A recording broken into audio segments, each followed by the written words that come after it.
The Princess of Wales has just committed the ultimate royal sin. She told us the asterisk truth star.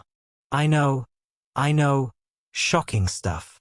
In a world where the royal family typically communicates through cryptic statements and careful curtsy angles, Catherine has gone completely rogue by asterisk checks notes asterisk, being refreshingly human about her cancer journey.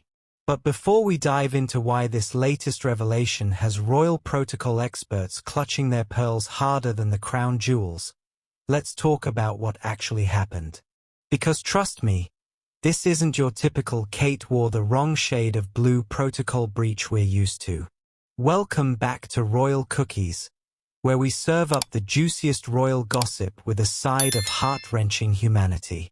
So picture this, it's January 2025, and Princess Catherine is at Colchester Hospital, visiting cancer patients in the RHS Wellbeing Garden. Sounds lovely, right? Very on-brand for our future queen. But then something unprecedented happens. She starts talking like a real person who's been through actual hell. She opened up about the pressure of putting on a brave face once her treatment ended, admitting that everybody expects you to be better, but that's not the case at all. Now, in royal terms, this is the equivalent of stripping naked and doing the Macarena on the Buckingham Palace balcony. Because here's the thing, royals don't do vulnerability. They do stoic waves, perfectly timed appearances, and statements so diplomatically worded you need a PhD in royal speak to decode them. But Catherine? She's out here talking about her roller coaster recovery like she's having a heart-to-heart with your best mate over coffee. She spoke about how there was a perception that after treatment cancer patients could crack on, get back to normal. But she revealed the harsh reality that patients need time to find their new normal. This woman just obliterated decades of royal emotional constipation in a single conversation. And the kicker? She called the experience very scary, very daunting, and admitted it continued even in remission. Royal Protocol Handbook officially in the bin, people. Now, you might be thinking, but Royal Cookies, surely being honest about cancer isn't actually breaking protocol. Oh, my sweet summer child. Let me introduce you to the world of royal communication, where saying I'm fine when you're clearly not fine is practically an Olympic sport. Former BBC royal correspondent Jenny Bond hit the nail on the head when she told the Mirror. This is a break with royal convention, but her words have a reach and an impact that virtually no other cancer survivor could match. Think about it. When was the last time you heard a senior royal admit to still struggling with something? When Princess Anne got kicked by a horse, she was probably back out there within the hour asking if anyone had seen her hat.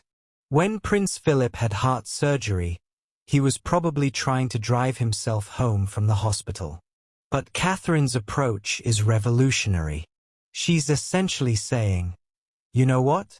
This sucked, it still sucks sometimes, and pretending otherwise helps absolutely no one. It's like she's discovered that honesty is actually helpful, revolutionary stuff. Bond noted that the past 18 months have clearly shaken her to the bone, both physically and mentally, and the fact that Catherine is willing to admit this publicly is seismic in royal terms. But here's where it gets really interesting. Because this isn't just about breaking protocol for the sake of it. This is strategic rebellion with a purpose. And honestly, it's brilliant. Let's be real. The royal family has been struggling with relevance for years. Younger generations are looking at this ancient institution and asking, what's the point? But Catherine has just handed them the answer on a silver platter.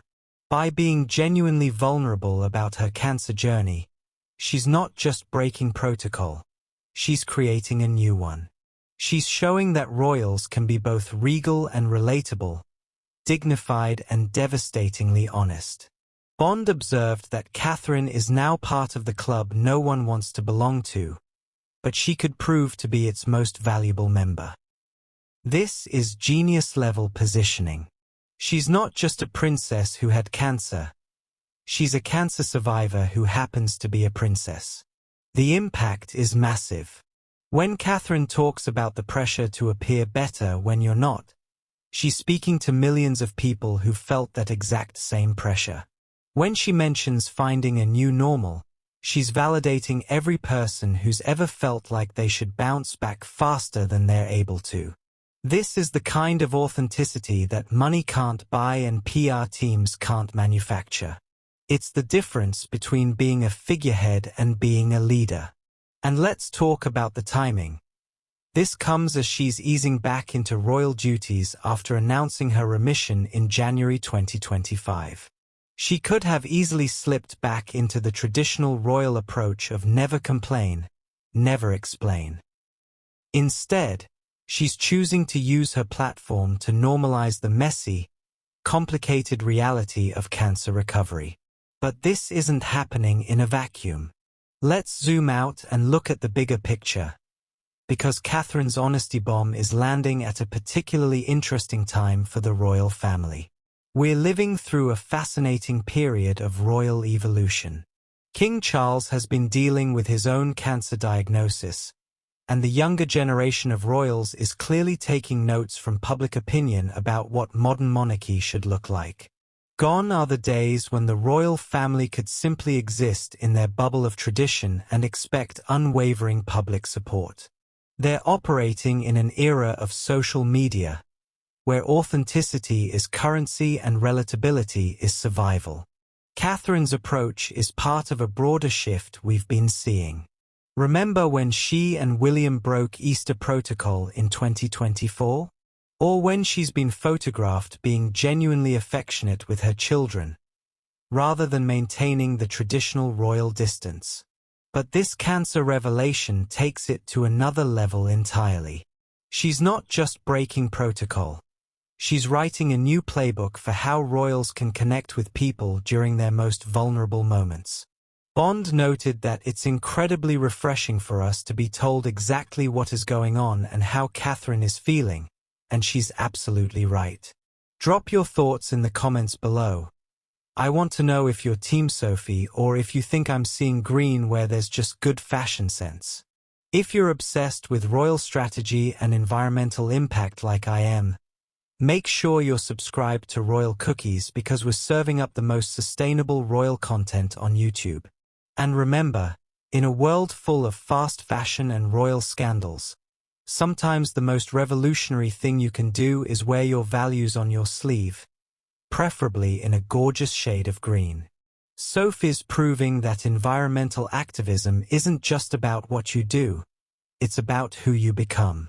Until next time, keep munching on those eco-friendly royal cookies.